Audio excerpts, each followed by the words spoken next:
Assalamualaikum warahmatullahi wabarakatuh. Halo guys, welcome back to my channel. Perkenalkan, nama saya Manjilat Narofia Banjar, NPM 02272411082. Saya dari Universitas Khairun, Fakultas Ekonomi dan Bisnis, Prodi Akuntansi. Jadi di video kali ini kita bakalan membahas sesuatu yang menarik lagi kayak di video sebelumnya, apalagi buat kalian yang kuliah di jurusan ekonomi, keuangan, atau syariah. Jadi kita bakalan membahas perbankan syariah di Indonesia dan apa saja tantangan dan juga peluangnya.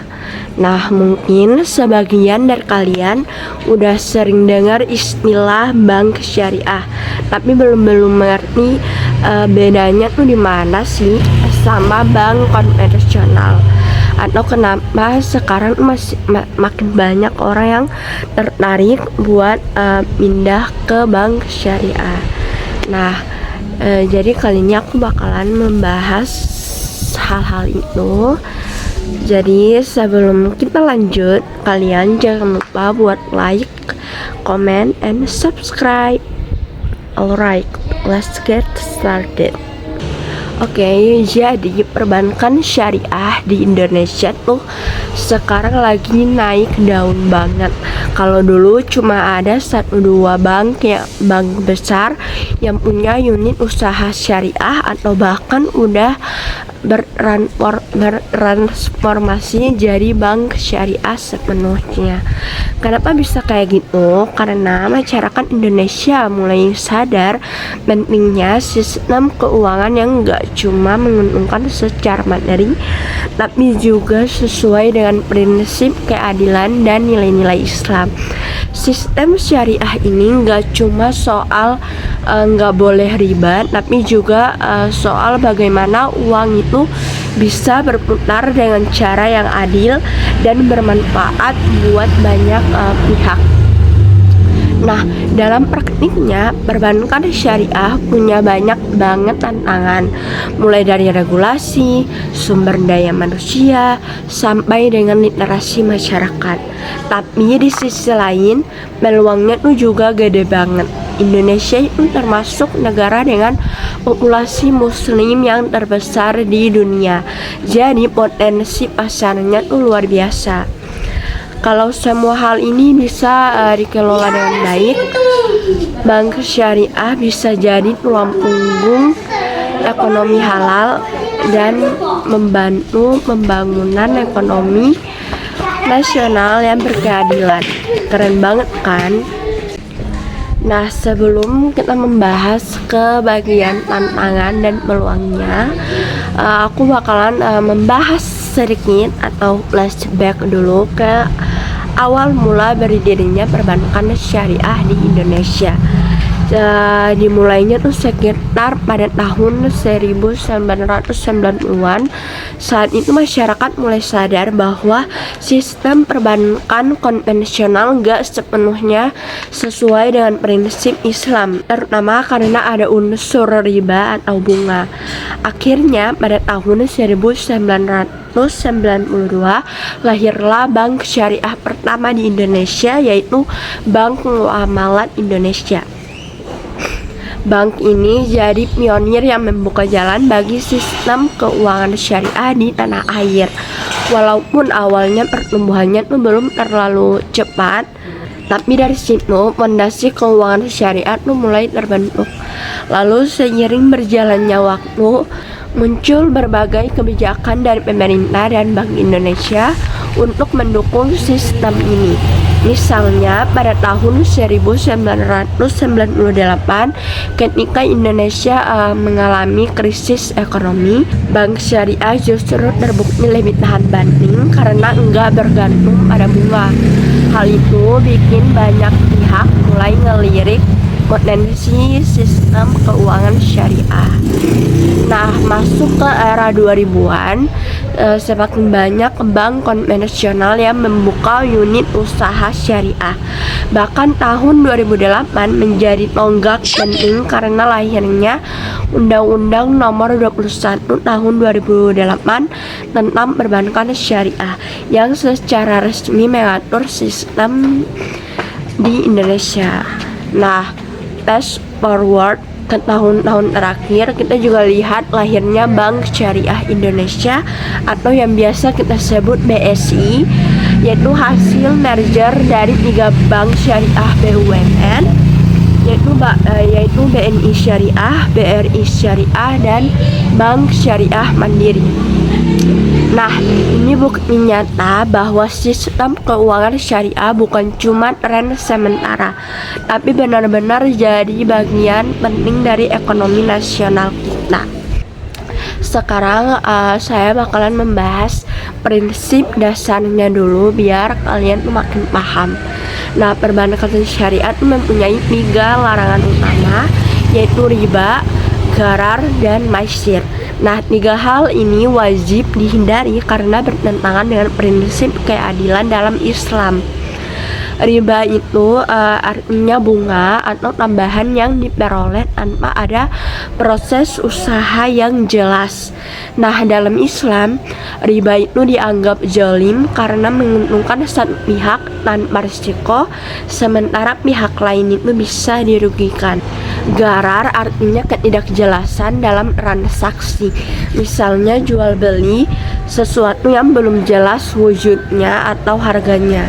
Nah, maisir berarti perjudian atau spekulasi berlebihan yang bisa bikin salah satu pihak itu dirugikan. Sebagai gantinya, sistem syariah memakai akad-akad yang adil dan transparan.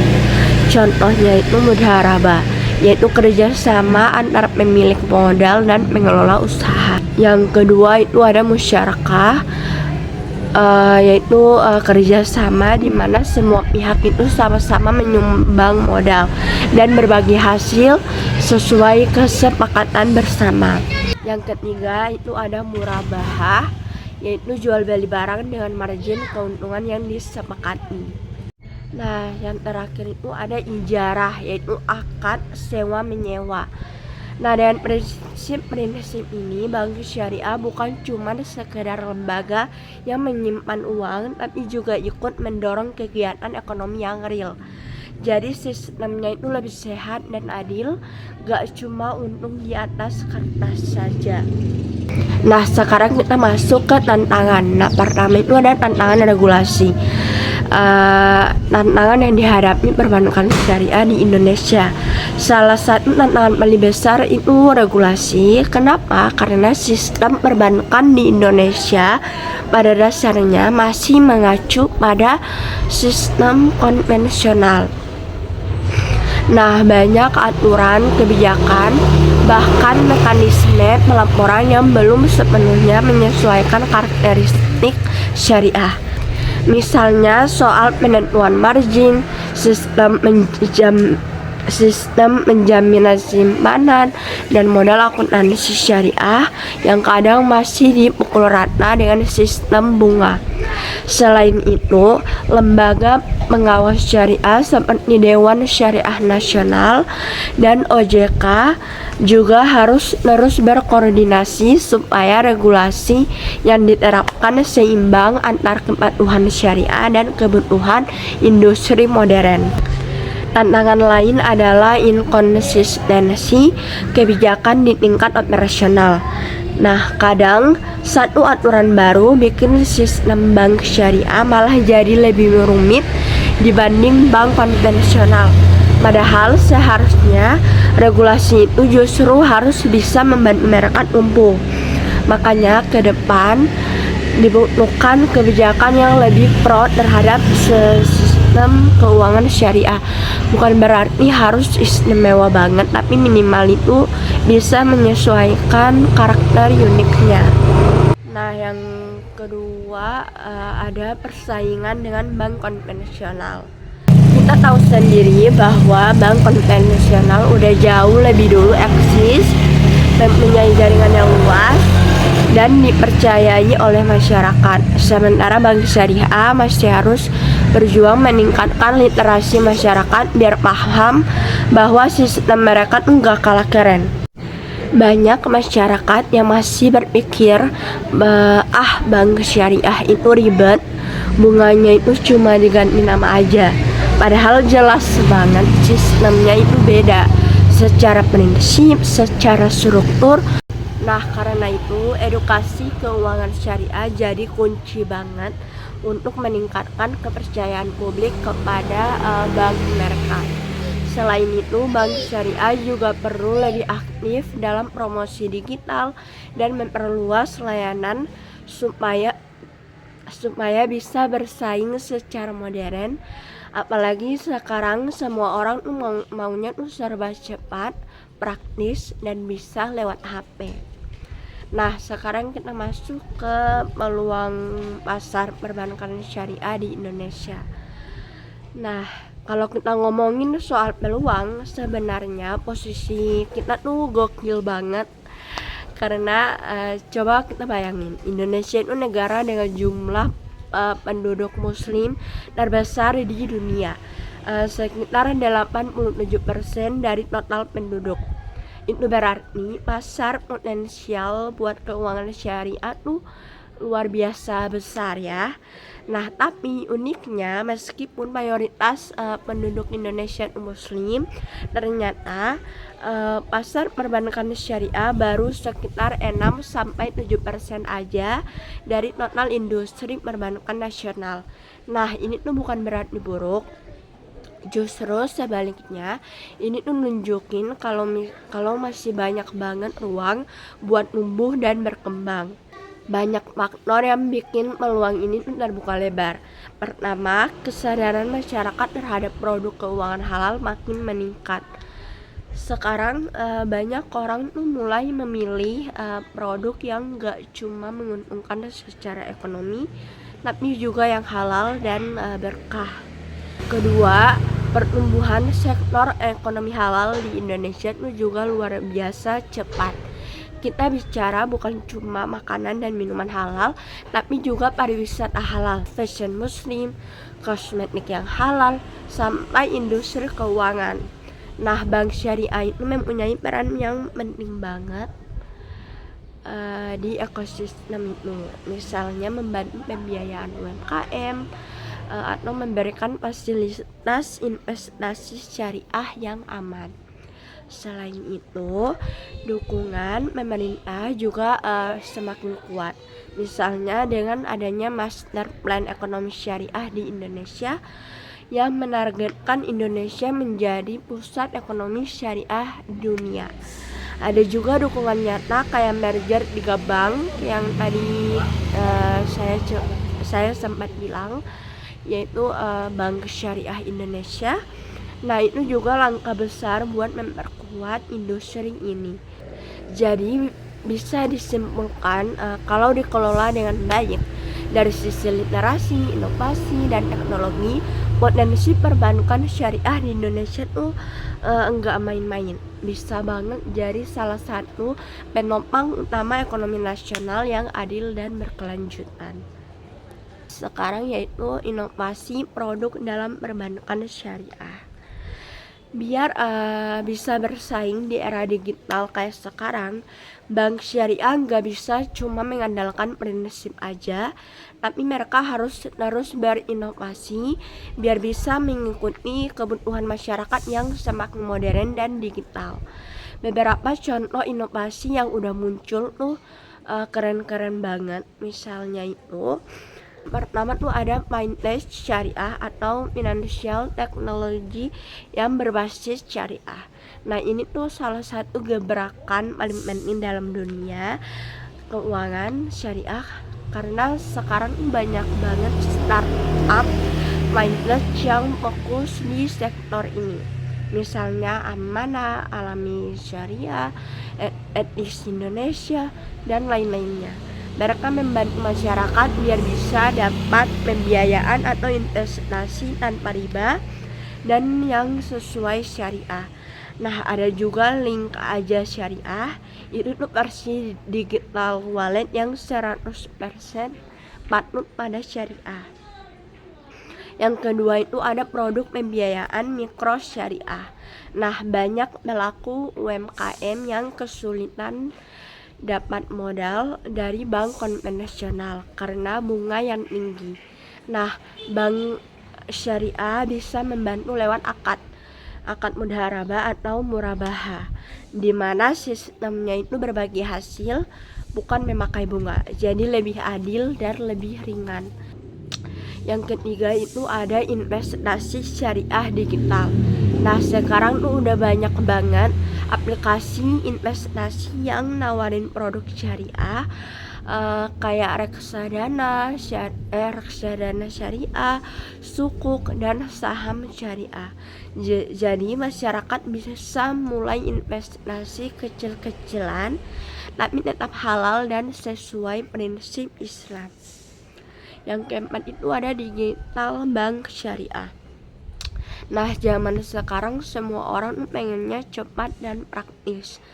Bank syariah sekarang tuh udah mempunyai aplikasi yang canggih kayak BSI Mobile, BTPN Syariah, dan lainnya, yang fiturnya tuh lengkap banget dari buka rekening, transfer, bayar zakat, sampai dengan sedekah online.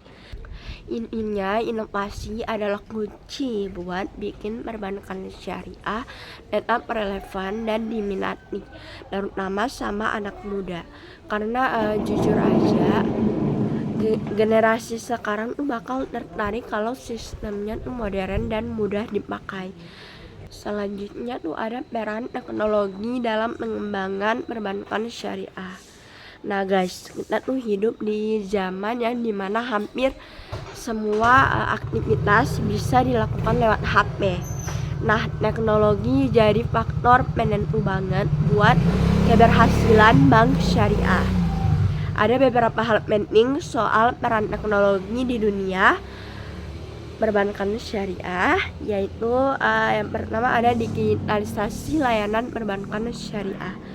Dengan digital banking, nasabah nggak perlu repot ke kantor cabang, tapi cukup lewat aplikasi kita tuh bisa membuka rekening, bisa transfer, bisa bayar tagihan, atau bahkan berzakat. Nah, layanan ini menjadi inklusif dan bisa diakses oleh masyarakat luas, bahkan sampai ke daerah yang terpencil. Yang kedua itu ada transparansi dan keamanan data. Salah satu keunggulan sistem syariah adalah transparansi. Nah, teknologi seperti blockchain bisa membantu menjaga kejujuran dalam bertransaksi dan meminimalkan kecurangan. Selain itu, sistem keamanan digital yang kuat bikin nasabah lebih percaya buat memakai layanan syariah online. Nah, yang ketiga itu ada efisiensi operasional. Dengan teknologi, bank bisa ngurangin biaya operasional dan mempercepat proses transaksi. Misalnya, proses pengajuan pembiayaan yang dulu butuh berkas yang fisik tebal, sekarang cukup lewat platform digital yang cepat dan lebih aman. Yang keempat ada di edukasi digital syariah. Teknologi juga bisa menjadi alat buat meningkatkan literasi keuangan syariah lewat media sosial, webinar, atau konten edukatif di YouTube. Contohnya kayak video yang sekarang saya lagi buat. Nah, masyarakat itu bisa belajar tentang akad, produk, dan manfaat bank syariah dengan cara yang lebih fun. Kesimpulannya, teknologi itu bukan cuma alat bantu, tetapi menjadi roh baru buat perkembangan bank syariah di era modern. Sekarang itu ada tantangan sumber daya manusia. Ya, nah bagian ini juga penting banget, yaitu tantangan sumber daya manusia di perbankan syariah. Kita semua tahu bahwa teknologi, sistem, dan regulasi itu penting, tapi ujung tombaknya tetap manusia yang menjalankan semuanya. Masalahnya, masih banyak tenaga kerja yang belum benar-benar paham prinsip syariah dan cara menerapkannya di dunia perbankan yang modern. Kadang ada yang paham teori fikih, muamalah, tapi kurang ngerti aspek teknisnya atau sebaliknya. Makanya kita tuh perlu banget adanya pelatihan dan sertifikasi khusus SDM perbankan syariah. Nah, bank itu juga harus invest di pengembangan karyawan biar mereka nggak cuma paham sistem, tapi juga punya integritas dan semangat melayani dengan nilai-nilai Islam. Selain itu, kampus dan lembaga pendidikan juga punya peran besar. Contohnya tuh kayak jurusan ekonomi syariah di Indonesia sekarang itu makin banyak, tapi perlu disinergikan dengan dunia industri. Jadi lulusannya itu bisa langsung siap kerja dan relevan sama kebutuhan bank syariah di zaman sekarang. Yang gak kalah penting juga adalah karakter, karena bank syariah gak cuma bicara profesionalitas, tapi juga amanah, kejujuran, dan tanggung jawab. Kalau SDM-nya kuat, baik dari sisi keilmuan maupun moral, maka bank syariah bakalan punya daya saing tinggi, bukan cuma di dalam negeri, tapi juga di level global. Selanjutnya tuh ada masa depan perbankan syariah di Indonesia. Nah, masa depan perbankan syariah di Indonesia, kalau kita melihat trennya, masa depan industri ini tuh cerah banget. Sekarang banyak negara non-muslim mulai tertarik mengadopsi prinsip keuangan syariah. Misalnya Inggris mempunyai Islamic Bank of Britain. Nah, Jepang juga mulai membuka layanan keuangan syariah buat wisatawan muslim. Bahkan Korea Selatan juga udah riset sistem syariah buat investasi yang halal. Nah, Indonesia dengan populasi muslim terbesar di dunia mempunyai potensi jadi pusat keuangan syariah global. Apalagi kalau kita bisa ngembangin inovasi, memperkuat regulasi, dan terus edukasi masyarakat. Pemerintah juga mengambil langkah strategis, misalnya dengan pembentukan Komite Nasional Ekonomi dan Keuangan Syariah yang diketuai langsung oleh Presiden. Nah, itu tuh menjadi bukti kalau sektor ini tuh dianggap penting banget buat masa depan ekonomi nasional. Kedepan kolaborasi menjadi kunci antara pemerintah, lembaga keuangan, akademisi, dan masyarakat. Kalau semuanya berjalan searah, maka Indonesia tuh bisa menjadi pusat perbankan syariah di dunia. Nah, kesimpulannya yaitu dari semua yang udah kita bahas tadi, bisa dibilang bahwa perbankan syariah di Indonesia itu ibarat pohon muda yang tumbuh cepat tapi butuh perawatan yang serius. Artinya potensinya itu gede, tapi juga punya banyak tantangan yang harus dihadapi dengan bijak. Kalau kita tarik garis besar, perbankan syariah di Indonesia udah berkembang luar biasa sejak berdirinya Bank Muamalat pada tahun 1992. Dari yang awalnya cuma satu bank kecil, sekarang udah menjadi industri besar dengan berbagai produk dan layanan yang modern. Ditambah lagi munculnya Bank Syariah Indonesia atau BSI, yaitu hasil merger 3 bank BUMN syariah yang menjadi bukti kuat bahwa pemerintah dan masyarakat mulai percaya sama sistem ini. Tapi tentu aja masih ada tantangan-tantangan yang harus diselesaikan. Pertama dari sisi regulasi, terus masih ada aturan yang belum sepenuhnya menyesuaikan karakter bank syariah. Nah, kadang tuh sistem akuntansi dan kebijakannya tuh masih cenderung ke arah konvensional. Yang kedua itu dari sisi literasi masyarakat, masih banyak yang belum paham bedanya sistem bunga dan sistem bagi hasil. Padahal ini tuh inti utama dari keadilan dalam syariah. Yang ketiga itu ada dari sisi SDM dan inovasi. Nah, industri ini tuh butuh tenaga profesional yang bukan cuma paham teori fikih, tapi juga melek terhadap teknologi dan digitalisasi. Nah, bayangin aja, dengan populasi muslim terbesar di dunia, Indonesia punya pasar yang luar biasa besar. Ditambah lagi tren global sekarang juga mulai condong ke arah keuangan etis, transparan, dan berkelanjutan. Nilai-nilai yang udah menjadi inti dari sistem syariah itu sendiri. Jadi bisa dibilang masa depan perbankan syariah di Indonesia itu cerah banget kalau semua pihak, yaitu pemerintah, lembaga keuangan, akademisi, dan masyarakat itu bisa bekerja sama. Maka Indonesia tuh punya peluang besar untuk menjadi pusat keuangan syariah di dunia.